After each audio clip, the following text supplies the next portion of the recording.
Thank you, everybody, so far. Ruby, we have Inspiration by TechEdology, and I think I said the company name right. But Ruby, it's all yours. Thank you.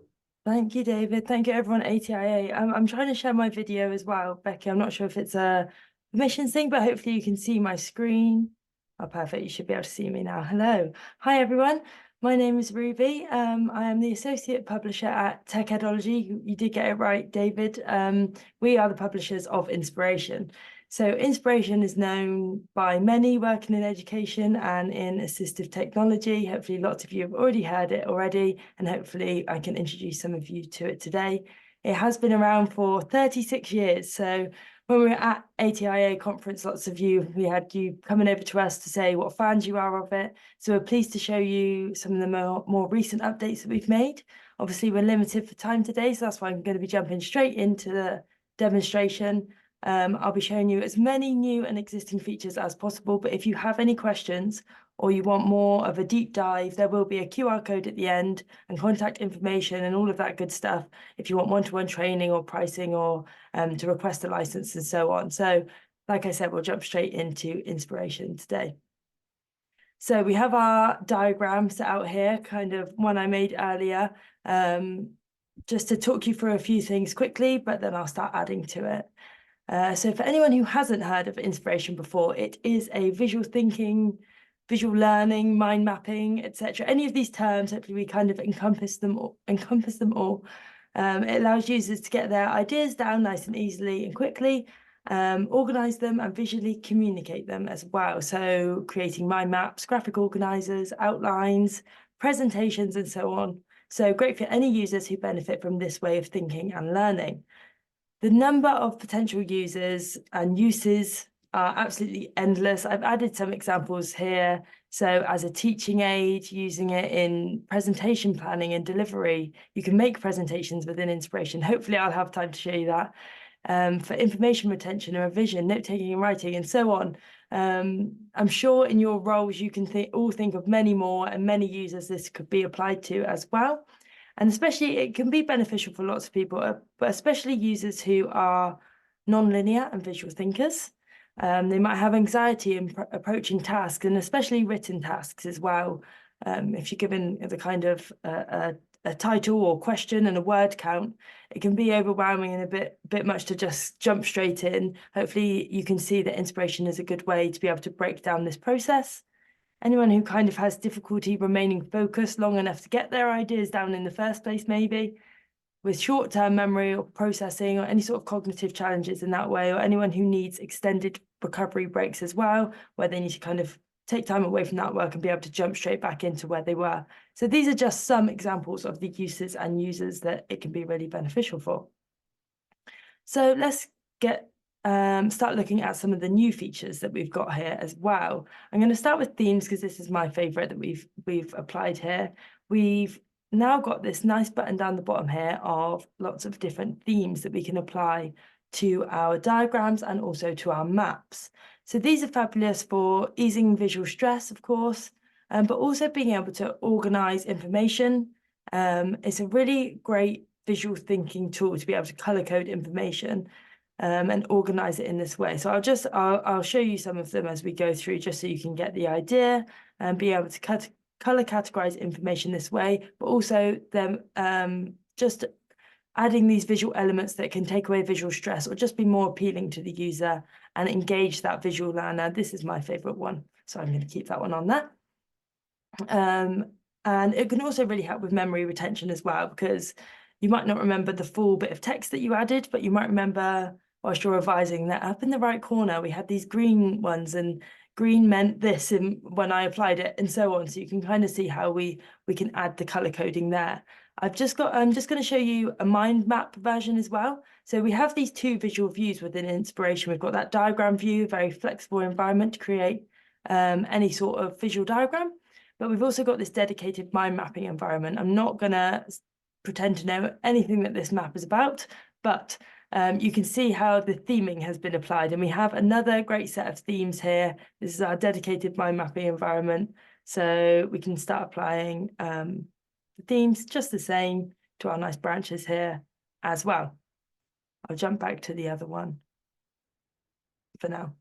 So just a quick show of that new themes feature, which can be really great as well to stop procrastination. I know I'm guilty of spending a long time making the whole thing look pretty rather than it actually being effective color coding or visual cues. So this kind of is really great for just whack on that theme, nice and easy.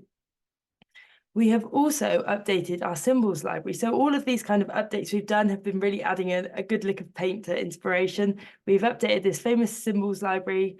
This is a huge amount of symbols here. They're all broken down into different categories.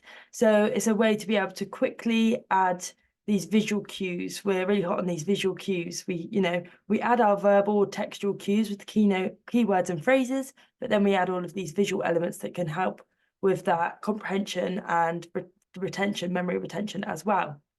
So there's just tons in here. I'll just drag and drop a few in so that you can see a few. But it's definitely worth looking through, and there's tons of uses for lots of these different symbols. These animal ones, when we were at ATIA last, I spoke to some teachers who wanted to use them for teaching English as a second language, and they were using these as prompts for the words as well. So tons of different uses. It's worth having a look through there, what could be relevant for you. It is worth saying that if I do add a symbol, let's just add this one randomly. If I add a symbol and then I apply one of our themes, this is our new default settings, for example, the symbol won't be removed there.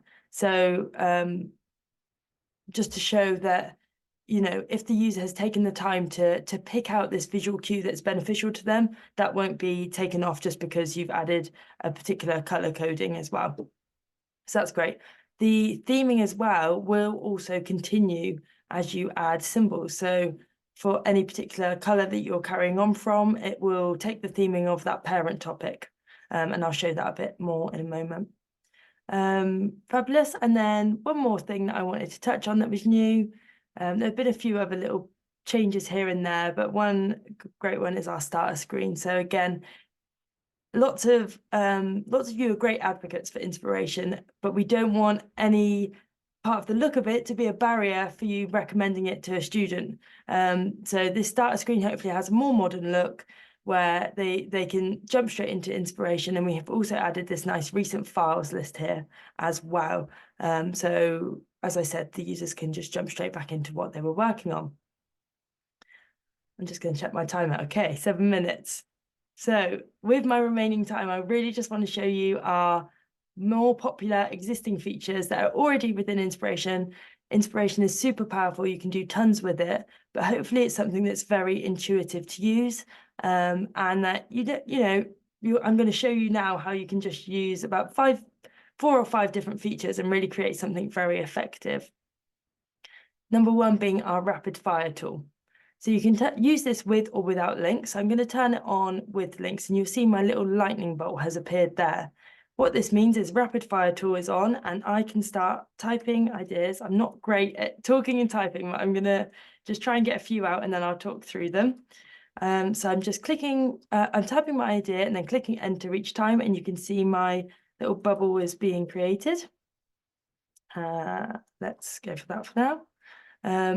And you can see, again, we're working in this very flexible environment, so I can arrange things exactly as it makes sense to me.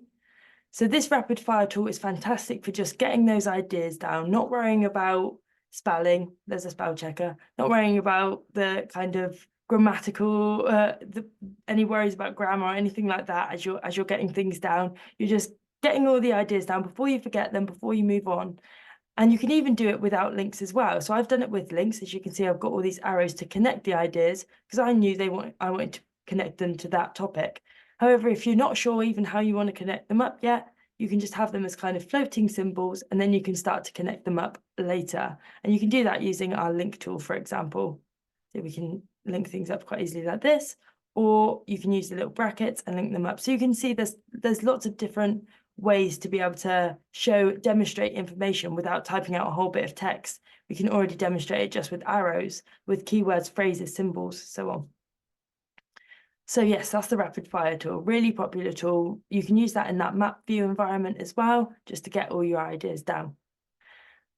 Of course, like I've said, we've used these keywords and phrases to get ideas down, but now we might want to expand on those, especially if we're moving towards a written project of any sort.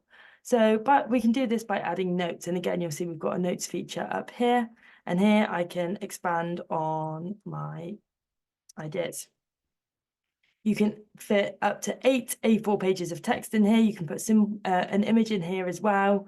You can bring in external images, anything like that, it's up to you. But this note is now attached to this symbol and I can move it around. I can open and close it, but you'll see I've got that little note symbol there with that additional information ready for me to work with. You can even add an audio note as well. So if I just go up, I've just did a right click on there, insert video or sound, and we're gonna record some sound. You see my little record button comes up here, and I can say how we limit these recordings to just 60 seconds to really encourage the user to summarize their information, get their ideas down into something that they're more likely to listen back to, be quite succinct with.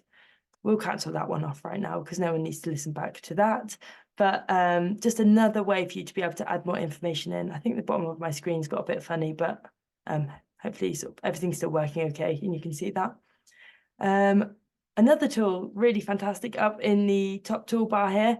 So I've just arranged everything as it kind of makes sense to me. And that's the whole point of this, is you're taking what's on your brain and splashing it out onto the screen. But we do have an arrange tool to be able to very quickly arrange it in a more organized fashion. So for example, you can see in the preview window here, there's trees, webs, split trees, and so on. And there's lots of options for how you can arrange this. So let's do it in a down tree. And you can see this can work great. Lots of people make family trees an inspiration, or timelines, historical timelines, and so on. But another great way to be able to organize your information very quickly. Of course, if you didn't like that, you can just jump back to a web if that makes more sense to you. My arrows that I added have gone a bit funny, but you get the gist. Finally, let's just jump into, I might be able to fit one more in. We jump to our outline. This is really the power of inspiration comes out here. So I've done my brainstorm here. I've got my ideas together, showed it all visually. But what's fantastic about inspiration is that this diagram view, as well as if you were working the map view that I showed for a moment, is fully synchronized with our outline view. So this is a nice structured hierarchy. Anything I do in one view reflects in the other, and you can jump back and forth between the two as you see fit and as is necessary for the particular task. You can see how everything's organized in the structure, and you can see even that I've got my symbols here. So this is just down the bottom, I've got this kind of toggle on, toggle off feature. And this is fantastic to still add this visual element. They kind of work as colored bullet points here, where it's still color categorizing that information. You can continue work here. You can see my notes have been taken over. It's very easy and hopefully intuitive to work here. So you can drag things up and down. You can use these right and left arrows to move things up and down the hierarchy. You continue adding notes very easily. And you'll see there that if I jump to diagram view, that will be selected with my new note that I've added. Again, you can jump back and forth between the two. A very popular tool to use from here, just looking at the clock again, is the transfer tool. So this is if a user wants to then be able to take it out, most commonly to Word. So you can do that. You can click OK, take it to Word, and you can choose what you do take over to Word there. Or if you tick this transfer to clipboard button and then click OK, then it essentially acts as a copy button, and you just can paste it into Google Docs or OneNote or something like that. Let's just take it to Word so you can see it. Just takes a second and it'll pop up, and you can see it's taken over with our the navigation, the style headings. Sorry, I've got the word then. Style headings over there as well. So you can imagine if you're really working on a longer essay or something like that, this can become quite impressive. David has appeared, which means I have a minute left. So I'm just going to show you a slide very quickly. I didn't get to show you our presentation view, but you can also click the button up here. You can make presentations. But let's get to our slide. We have a QR code here. There is an option to request a free license if you are working somewhere where you would like to use inspiration for assessment, demonstration, training purposes of some sort. We can offer free training for you and your team. As I said, this is a real whistle-stop tour of inspiration, but we can show you it in much more detail if you have any questions there. We can give you pricing. I've popped the inspiration website there, but I'm sure Becky's going to do the same in chat in the moment, as well as my email. And I'll try and have a look at the chat now for any questions. Thank you. Am I on? Yeah. Thank you so much, Ruby. That was a lot packed into 15 minutes for your first time here at Demo Days. Sorry if I spoke too fast. No, it's awesome.